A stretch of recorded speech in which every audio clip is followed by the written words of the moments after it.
We thought that the Lions would pick up a quarterback. They just didn't do it in round 1 or round 2. In round 3, they did. Hendon Hooker from the University of Tennessee comes to Detroit. Heath, I got to tell you, I liked a lot of what I saw from Hooker on film for 2 years in Tennessee. I think he's got good mechanics. I think his footwork is clean. I think he's got a strong arm. I think he's accurate. He can run with the football. So what are the problems with Hendon Hooker?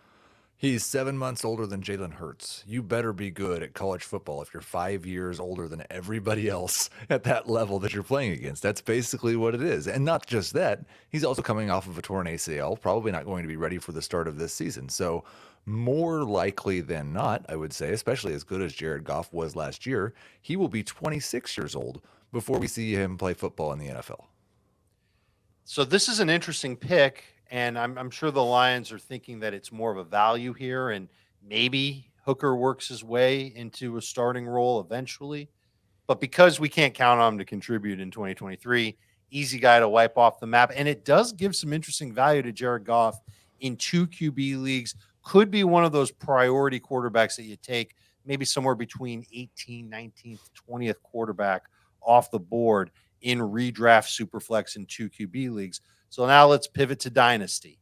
Where do you think Hendon Hooker belongs in a 2 quarterback rookie only draft? He's a round 2 pick. I had him just ahead of Will Levis actually before the draft, and Levis going around before Hooker. I'll probably, and I think having a better path towards starting. I think I'll probably have Levis just ahead of him. Both of them in round 2, early round 2, but not top 15. The problem with drafting Hooker is if you've got, first of all, you've got to be patient. And if you're not a patient manager in Dynasty, well, you probably shouldn't be playing Dynasty, first of all. But second of all, he's going to take up a spot on your bench for 2-3 seasons before you really know what you've got in him. And while he's very talented, and I love the idea of him fitting into this version of the Lions offense, we just don't know if he'll actually ever do it. So it's kind of a pick that you have to be willing to throw away. And I don't know if I'm willing to do that with a top 15 pick in 2 QB rookie only drafts.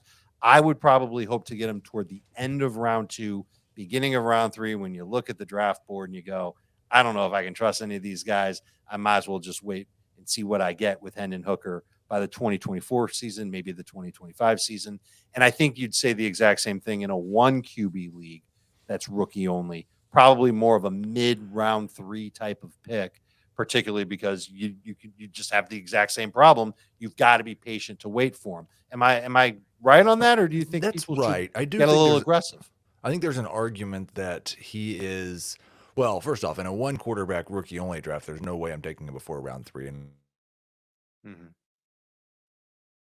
I think there's an argument that in a 1 quarterback league, his value amongst the quarterbacks is more valuable, just because a quarterback in 1 quarterback league, it's all about the upside once you're past the top 8, 9, 10, 11, 12 guys. And I would anticipate, I do think with his running ability, with his accuracy, he does have some pretty good single season upside. But I would worry a lot about the floor in a super flex league that he just never starts. The last thing I'll say, and then we'll get everybody out of here, is one of the reasons why I was keeping my fingers crossed that Anthony Richardson would go to Detroit was because of the depth of this coaching staff in Detroit. Great play caller in Ben Johnson. Mark Brunell, who veteran fantasy managers know, they might have even had him on their fantasy teams once upon a time. Former NFL quarterback, a couple of other coaches on that team that have some good experience. There's a lot of smart people on that coaching staff that can help Hendon Hooker get adapted to the game without him actually playing in a game. He's going to need some practice reps. Maybe that's something that could lend some optimism. Again, if you're patient, Hendon Hooker is the one that you can go after in your rookie-only drafts. Just don't spend big capital on him. Kind of hope that he falls into your lap rather than reaching for him on draft day.